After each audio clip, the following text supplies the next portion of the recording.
Hello मित्रों, स्वागत है आपका मेरे YouTube चैनल राघवसर.com में। आज हम कक्षा 10वीं के विषय विज्ञान के अध्याय 3 धातु एवं अधातु के महत्वपूर्ण ज्ञान आधारित प्रश्नों का अध्ययन करेंगे। ये प्रश्न परीक्षाओं में 2 से लेकर 5 अंकों तक पूछे जाते हैं। ये भाग 1 है, इसमें हमने 8 प्रश्नों का समावेश किया है। इसके बाद आप भाग 2 भी अवश्य देखें, जिसमें शेष बचे हुए 8 प्रश्नों को उभयधर्मी ऑक्साइड क्या होते हैं। 2 उभयधर्मी ऑक्साइड का उदाहरण दीजिए।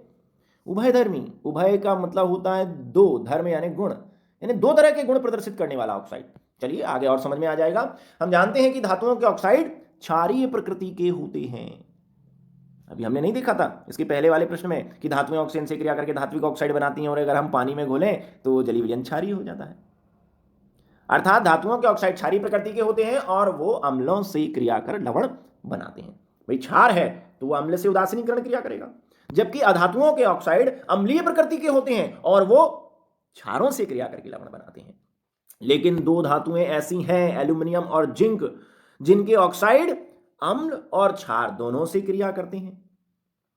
एल्यूमिनियम और जिंक के ऑक्साइड अम्लों से क्रिया करते हैं, इसका मतलब है कि उनके ऑक्साइड क्षारीय प्रकृति के हुए। एल्यूमिनियम और जिंक के ऑक्साइड क्षारों से भी क्रिया करके लवण बनाते हैं, अर्थात उनके ऑक्साइड अम्लीय प्रकृति के भी होते हैं। तो चूंकि एल्यूमिनियम और जिंक के ऑक्साइड अम्ल और क्षार दोनों से अभिक्रिया करते हैं, अर्थात वे क्षारीय और अम्लीय दोनों प्रकृति के होते हैं, तो दोनों के गुण आ गए उसमें, इसलिए उसे कहा है हमने उभयधर्मी प्रकृति। तो बहुत सरल सा उत्तर हमारा देखो, यह रासायनिक समीकरण द्वारा भी दिखाया गया है। Al2O3 एल्यूमिनियम का ऑक्साइड है, एल्यूमिनियम एक धातु है, तो ये धातु का ऑक्साइड हो गया एल्यूमिनियम का। इसने अम्ल से अभिक्रिया करी HCl से और देखिए उस धातु का लवण तैयार हो गया AlCl3। इसी प्रकार वही Al2O3 एल्यूमिनियम धातु का ऑक्साइड हमने लिया और इस बार हमने अम्ल से नहीं बल्कि क्षार से क्रिया कराई है NaOH से, और वापस देखिए उस धातु का लवण तैयार हो गया NaAlO2। तो इस प्रकार Al2O3 अम्लों से भी क्रिया कर रहा है, क्षारों से भी क्रिया कर रहा है। तो एल्यूमिनियम और जिंक के जो ऑक्साइड होते हैं अम्ल क्षार दोनों से क्रिया करते हैं, अर्थात वो अम्लीय और क्षारीय दोनों प्रकृति के होते हैं, इसलिए उन्हें हम उभयधर्मी ऑक्साइड कहते हैं। चलिए ये उत्तर आप पढ़ लीजिएगा, जो मैंने बात समझाई है वो यहां पर लिखी हुई है। हम जल्दी से अपने अगले प्रश्न की ओर बढ़ते हैं। प्रश्न क्रमांक 5, कारण बताइए प्लेटिनम सोना चांदी का उपयोग हम आभूषण में क्यों करते हैं, और लिथियम सोडियम पोटेशियम इन धातुओं को हम तेल में संग्रहित करके क्यों रखते हैं। चलिए पहले प्रश्न का उत्तर हम देखेंगे। ये देखिए प्लेटिनम सोना और चांदी के आभूषण आपके सामने आ गए हैं। तो हमसे यही तो पूछा है कि इन धातुओं के हम आभूषण क्यों बनाते हैं। तो कौन कौन से कारण हो सकते हैं, बहुत सारे कारण हैं, तभी तो हमने इनका उपयोग आभूषण के रूप में किया है। पहला कारण है कि ये तीनों कम क्रियाशील या क्षीण क्रियाशील धातुएं हैं, ये किसी अन्य तत्व से क्रिया नहीं करती और प्रकृति में मुक्त अवस्था में पाई जाती हैं, इनके अयस्क नहीं होते, इन्हें धातु कर्म विधि के द्वारा प्राप्त नहीं किया जाता, ये सीधे ही प्रकृति में शुद्ध रूप में मिल जाती है। तो शुद्धता इनकी बरकरार है, ये शुद्ध रूप में मिल गई है, ये पहला इनका अच्छा गुण है। दूसरा है क्योंकि ये क्षीण क्रियाशील धातुएं हैं, अगर इन्हें हवा में खुला रख दिया जाए तो ये वायुमंडलीय गैसों से क्रिया नहीं करती हैं, अर्थात इनका संचारण नहीं होता, इनकी ऊपरी परत खराब नहीं होती, इनमें जंग नहीं लगती। अगर हम किसी अन्य धातु के आभूषण बना देते तो लगातार हम पानी के संपर्क में आते हैं, वे आभूषण संचारित होकर खराब हो जाते, लेकिन सोना चांदी आप कितने ही सालों तक ऐसे कैसे रख सकते हैं। तो बहुत अच्छी बात है, ये जंग प्रतिरोधी धातुएं हैं। उसके बाद है कि इनकी आघातवर्धनीयता और तन्यता सबसे ज्यादा होती है, इन्हें आसानी से और कम प्रयास से पतली चादरों और तारों में बदला जा सकता है, और इनकी पतली चादर और जो तार होते हैं वो अन्य धातुओं की तुलना में ज्यादा मजबूत होते हैं, इसलिए भी इनका उपयोग आभूषण बनाने में किया जाता है। तो ये तीनों बातें आप मिला देना तो आपके प्रश्न का उत्तर तैयार हो जाएगा कि ये अत्यंत ही क्षीण क्रियाशील धातुएं हैं, इनका संचारण नहीं होता, ये प्रकृति में मुक्त अवस्था में मिलती हैं, ये सर्वाधिक आघातवर्धनीय और तन्य है, इसलिए इनका उपयोग हम आभूषण बनाने में करते हैं। चलिए दूसरे प्रश्न की ओर बढ़ते हैं। इसी में जो दूसरा हिस्सा है, तीनों धातुओं को हम तेल में क्यों रखते हैं। ये दीजिए, ये तीनों धातु आपके सामने आ गई, सोडियम, पोटेशियम और लिथियम। अगर आप आवर्त सारणी को गौर से देखें तो लिथियम, सोडियम और पोटेशियम ये तीनों एक ही वर्ग या समूह की धातुएं हैं, ये समूह एक में आती हैं, इनको हम क्षारीय मृदा धातुएं कहते हैं। ये अत्यंत क्रियाशील धातुएं हैं, अति क्रियाशील। अगर इन्हें हवा में खुला रख दिया जाए तो ये वायुमंडलीय नमी से क्रिया करके आग पकड़ लेते हैं, और अगर इन्हें पानी में रखा जाए तो ये पानी की ऑक्सीजन से क्रिया करके आग पकड़ लेते हैं। इस प्रकार ना तो इन्हें हम हवा में खुला रख सकते हैं, ना इन्हें हम पानी के अंदर रख सकते हैं, क्योंकि ये क्रिया करके ऑक्साइड बनाते हैं और आग पकड़ लेते हैं। ये देखिए यहाँ पे दिखाया गया है, अगर एक बीकर में आप पानी लें और उसमें सोडियम के थोड़े थोड़े टुकड़े डालें तो फट फट की ध्वनि के साथ वो सोडियम का टुकड़ा पानी में जलने लगेगा। तो क्यों जल रहा है, इसके पीछे कभी गौर किया आपने। ये नीचे वाली जो लाइन है ये इसी बात को दर्शाएगी कि जब हम लिथियम, सोडियम और पोटेशियम किसी भी धातु को पानी में डालते हैं तो क्या होता है, ये नमी युक्त हवा में खुला रखते हैं तो क्या होता है कि वह उस नमी युक्त हवा से उस पानी से क्रिया करके धात्विक ऑक्साइड में बदल जाती है और हाइड्रोजन गैस मुक्त होती है। साथ ही ऊष्मा छिपी अभिक्रिया है, इसमें ऊष्मा भी निकलती है। हाइड्रोजन एक ज्वलनशील गैस है, जैसे ही निकलने वाली ऊष्मा से जैसे ही वो ज्वलन ताप तक पहुंचती है वो फट फट करके जलने लगती है। तो जब भी इन तीनों धातुओं को हवा में या पानी में रखा जाता है ये धात्विक ऑक्साइड में बदल जाती हैं, हाइड्रोजन गैस निकलती है, ऊष्मा निकलती है, उस निकलने वाली ऊष्मा के कारण हाइड्रोजन गैस जलती है। तो ये तीनों धातुएं कि चारों ओर आग निकलती हुई दिखाई देती है, जल क्या रही है, हाइड्रोजन गैस, और ऐसा प्रतीत होता है कि तीनों धातुएं जल रही हैं। तो कुल मिला के इन्हें हम ना तो हवा में रख सकते हैं ना ही पानी में रख सकते हैं, क्योंकि ये तुरंत धात्विक ऑक्साइड में बदल जाती है और बनने वाली हाइड्रोजन गैस के कारण ये आग पकड़ लेती हैं, ये खराब हो जाती हैं, ये नष्ट हो जाती हैं। अगर इन्हें हम बचा के रखना चाहते हैं, इन्हें हम सुरक्षित रखना चाहते हैं, तो इन्हें हमें कहां रखना पड़ता है, तेल में रखना पड़ता है, कार्बनिक विलायकों में रखना पड़ता है। आप ऑयल में रख सकते हैं, आप ग्रीस में रख सकते हैं, आप मोम में रख सकते हैं, आप तेल में रख सकते हैं। आपकी प्रयोगशाला में जाइएगा, सोडियम का डिब्बा होगा, उसे खोलिएगा, उसे देखेंगे आप सफेद रंग के ग्रीस में रखा हुआ है वो, ताकि इसकी वायु से संपर्क कट जाए और ये आग ना पकड़े। चलिए, तो हमारा उत्तर तैयार हो गया कि ये तीनों ही धातुएं अतिक्रियाशील धातुएं हैं। इन्हें अगर खुला रखें हवा में या पानी में रखें तो ये आग पकड़ लेती हैं, इसलिए इनको बचा के रखने के लिए हम इन्हें तेल में डुबोकर रखते हैं। चलिए, अगला प्रश्न आ गया हमारे, सक्रियता श्रेणी से आप क्या समझते हैं? और सक्रियता श्रेणी के आधार पर हमें बताना है कि कौन सी धातु सबसे ज्यादा क्रियाशील है, कौन सी सबसे कम। साथ ही साथ ये भी बताना है कि कौन सी धातुएं हाइड्रोजन से क्रिया करेंगी, अम्लों से क्रिया करेंगी और हाइड्रोजन गैस निकलेगी, और कौन सी नहीं करेंगी। तो हम तो केवल सक्रियता श्रेणी देख लो। अगर सक्रियता श्रेणी आपने देख लिया तो आप इन सारे प्रश्नों के उत्तर दे सकते हैं। क्या होती है सक्रियता श्रेणी? अगर हम प्रकृति में मिलने वाली सभी धातुओं को उनकी क्रियाशीलता के घटते क्रम में अर्थात अवरोही क्रम में जमा दें तो एक श्रेणी तैयार हो जाती है, उसी श्रेणी को हम सक्रियता श्रेणी कहते हैं। अर्थात हमें क्या करना पड़ेगा, सक्रियता श्रेणी बनाने के लिए हमें टॉप में यानी सबसे ऊपर सबसे अधिक क्रियाशील धातुएं रखना पड़ेंगी, और जैसे जैसे नीचे चलेंगे बॉटम की ओर हमें कम क्रियाशील धातुओं को रखना पड़ेगा, तो हमारी यह सक्रियता श्रेणी तैयार हो जाएगी। तो ऊपर क्रियाशील धातुएं हैं, नीचे कम क्रियाशील धातुएं हैं। तो सक्रियता श्रेणी देखकर आप बता सकते हैं कि कौन सी धातु सबसे ज्यादा क्रियाशील है। तो बताओ कौन सी धातु सर्वाधिक क्रियाशील है? पोटेशियम। और सबसे कम क्रियाशील धातु कौन सी है? सबसे नीचे दिखाई दे रही है सक्रियता श्रेणी में, Au गोल्ड यानी सोना। तो सक्रियता श्रेणी के द्वारा हम बता सकते हैं कि कौन सी धातुएं अधिक क्रियाशील हैं और कौन सी कम। और क्या बता सकते हो सक्रियता श्रेणी से? सक्रियता श्रेणी में हम विस्थापन अभिक्रिया होगी या नहीं होगी यह भी पता कर सकते हैं।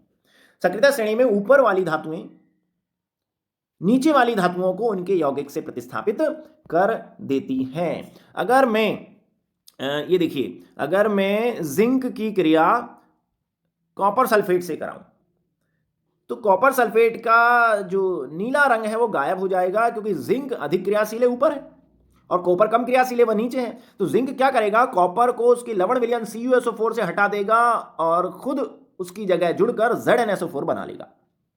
तो इस सक्रियता श्रेणी से हमें यह पता चलता है कि विस्थापन अभिक्रिया होगी या नहीं। तो ऊपर वाली जो धातुएं हैं ये नीचे वाली धातुओं को उनके लवण विलयन से प्रतिस्थापित कर देती हैं, हटा देती हैं। जो सोडियम है वो कैल्शियम को उसके यौगिक से हटा देगा, कैल्शियम मैग्नीशियम को उसके यौगिक से हटा देगा, एल्यूमिनियम जिंक को, और जिंक आयरन या लोहे को। चलिए, और क्या पता चल रहा है सक्रियता श्रेणी में? आप गौर से देखें तो हाइड्रोजन जो हमने काले रंग से दिखा रखा है, सक्रियता श्रेणी में हाइड्रोजन के ऊपर वाली धातुएं अम्ल से क्रिया करती हैं और हाइड्रोजन गैस निकलती है, जबकि हाइड्रोजन के नीचे आने वाली धातुएं अम्लों से क्रिया नहीं करती। ये जानकारी भी हमें सक्रियता श्रेणी से लग गई कि हाइड्रोजन के ऊपर वाली जो धातुएं हैं ये अम्लों से क्रिया करती हैं और हाइड्रोजन गैस विस्थापित होती है, जबकि नीचे वाली धातुएं अम्लों से क्रिया नहीं करती। अब कोई आपसे पूछे बताए दो धातुओं के नाम लिखिए जो अम्लों से क्रिया करती हैं, तो आप ऊपर से कोई दो धातुएं बता दीजिएगा, और जो नहीं क्रिया करती नीचे से दो धातुएं बता दीजिएगा। चलिए आगे बढ़ते हैं। और क्या पता चलता है सक्रियता श्रेणी से? सक्रियता श्रेणी द्वारा हमें यह भी पता चल जाता है कि किस तत्व के सबसे ज्यादा यौगिक होते हैं और किसके सबसे कम। तो जो सबसे ज्यादा क्रियाशील है वो किसी भी तत्व से क्रिया कर लेगी, तो उसके सर्वाधिक यौगिक होंगे। तो सक्रियता श्रेणी में जो ऊपर आने वाली धातुएं हैं इनकी क्रियाशीलता ज्यादा होती है, ये किसी भी तत्व से क्रिया करके ढेर सारे यौगिक बनाती हैं, जबकि जो नीचे वाले तत्व हैं ये इनकी क्रियाशीलता कम है, अर्थात ये अन्य तत्वों से क्रिया नहीं करती, इनके बहुत कम यौगिक प्रकृति में पाए जाते हैं, या हम बोल देंगे स्वतंत्र या मुक्त रूप से मिलती हैं। तो ये भी पता चल गया हमें कि किस तत्व के यौगिक प्रकृति में ज्यादा मिलेंगे और किस तत्व के कम। तो सिल्वर यानी चांदी और सोने के सबसे कम यौगिक होते हैं, वो मुक्त अवस्था में मिलती हैं, इसलिए इनका उपयोग हम आभूषण बनाने में करते हैं। और क्या पता चलता है, सक्रियता श्रेणी धातु निष्कर्षण या धातु कर्म में भी सहायक है। अयस्कों से धातुओं को, शुद्ध धातु को निकालना धातु निष्कर्षण या धातु कर्म या मेटलर्जी कहलाता है। तो सक्रियता श्रेणी के द्वारा धातु कर्म में भी सहयोग मिलता है। तो सक्रियता श्रेणी क्या है, परिभाषा हमारे सामने है। सक्रियता श्रेणी वह सूची है जिसमें धातुओं को उनकी क्रियाशीलता के अवरोही क्रम में जमाया जाता है। प्रश्न हमसे पूछा है, सक्रियता श्रेणी के आधार पर बताओ सबसे कम अभिक्रियाशील धातु के नाम लिखिए। सबसे अधिक क्रियाशील, हाँ पहले सबसे अधिक क्रियाशील। तो देखो सबसे अधिक क्रियाशील ऊपर ही ऊपर की दो ले लो, कौन कौन सी हैं, सोडियम और पोटेशियम। और सबसे कम क्रियाशील नीचे नीचे की दो ले लो, कौन कौन सी हैं, सोना और चांदी। दो धातुओं के नाम बताइए जो अम्ल से हाइड्रोजन को विस्थापित करेंगे। तो हाइड्रोजन के ऊपर वाली कोई सी भी दो धातु ले सकते हो, सोडियम पोटेशियम ले लीजिए, कैल्शियम मैग्नीशियम ले लीजिए, एल्यूमिनियम और जिंक ले लीजिए। और दो धातुएं ऐसी जो अम्लों से क्रिया नहीं करती, तो हाइड्रोजन के नीचे वाली कोई सी भी दो धातु ले लीजिए, सोना चांदी ले लीजिए, है ना, सिल्वर और मर्क्यूरी Hg ले लीजिए। चलिए, इस प्रश्न का उत्तर भी हमारा तैयार हो गया। हम बढ़े अपने अब 7वें प्रश्न की ओर। इन अभिक्रियाओं के लिए समीकरण लिखिए। भाप के साथ आयरन अर्थात लोहे की क्रिया और जल के साथ कैल्शियम और पोटेशियम की क्रिया। आयरन, कैल्शियम, पोटेशियम ये तीनों धातुएं हैं, लेकिन इनमें अंतर क्या है, ये देखिए आवर्त सारणी यहां पर मैं दिखा रहा हूं आपको। आवर्त सारणी का वर्ग 1 और वर्ग 2। कैल्शियम और पोटेशियम को गौर करिए, कहां पर दिख रही है, कैल्शियम और पोटेशियम ये दोनों समूह 1 और 2 के तत्व हैं। और जानते हैं समूह 1 और 2 के तत्वों को हम क्षारीय मृदा धातुएं कहते हैं। इसे बोलते हैं क्षारीय धातुएं, इसे कहते हैं क्षारीय मृदा धातुएं। तो वर्ग 1 और वर्ग 2, समूह 1 और 2 के तत्वों को हम क्षारीय मृदा धातुएं क्यों कहते हैं? क्यों कहते हैं? क्योंकि ये धातुएं प्रकृति में, मृदा में, भूप्रॉपर्टी में क्षार के रूप में मिलती हैं। क्षार अर्थात OH समूह अर्थात हाइड्रोक्साइड बनाकर मिलती हैं। तो क्या समझ में आ रहा है? समझ में ये आया हमें आवर्त सारणी को देख के कि कैल्शियम और पोटेशियम दोनों ही क्षारीय धातुएं हैं और ये प्रकृति में या मृदा में क्षार अर्थात हाइड्रोक्साइड के रूप में पाई जाती हैं। क्यों बनाती होंगी ये क्षार? क्योंकि ये क्रियाशील धातुएं हैं। ये जैसे ही नमी या पानी के संपर्क में आती हैं तुरंत हाइड्रोक्साइड बना लेती हैं। इनको हम हाइड्रोक्साइड बनाने से रोक ही नहीं सकते, इसलिए ये प्रकृति में क्षार के रूप में पाई जाती हैं और इनको हम क्षारीय धातुएं कहते हैं। ये देखो बता रखा है। केवल कैल्शियम पोटेशियम नहीं, वर्ग 1 और 2 में आने वाली सारी धातुएं वायुमंडलीय नमी या जल से क्रिया करके हाइड्रोक्साइड बनाती हैं। जैसे मैंने कैल्शियम पोटेशियम को छोड़कर मैग्नीशियम ले लिया, मैं यहां से सोडियम भी ले सकता था। देखो पानी से क्रिया हुई और कैल्शियम हाइड्रोक्साइड क्षार बन गया। सोडियम की पानी से क्रिया हुई, NaOH, सोडियम हाइड्रोक्साइड क्षार बन गया। तो आखिरी में जाके क्या निष्कर्ष निकला कि आवर्त सारणी के समूह 1 और 2 के जितने भी तत्व हैं उसमें कैल्शियम और पोटेशियम भी आ गए। ये प्रकृति में क्षारीय धातुओं के रूप में पाए जाते हैं क्योंकि ये जल से क्रिया करके क्षार बना लेते हैं। तो यहाँ दूसरा और तीसरा समीकरण तो आपने लिख दिया। ये देखो कैल्शियम पोटेशियम ने पानी से क्रिया करी और क्षार तैयार हो गया। जबकि लोहा पानी से क्रिया करेगा तो क्या होगा? तो लोहा वर्ग 1 और 2 में आता ही नहीं है। देखिए यहाँ कहीं भी Fe नहीं लिखा हुआ है, तो ये वर्ग 1 और 2 का सदस्य नहीं है और इसकी क्रियाशीलता भी कम होती है। इसलिए ये ठंडे पानी से क्रिया नहीं करता, बल्कि ये गर्म पानी से उत्पन्न हो रही भाप से क्रिया करता है। ये देखिए इसकी क्रियाशीलता कम है, तो ये भाप से क्रिया करता है और भाप से क्रिया करके केवल ऑक्साइड बनाता है।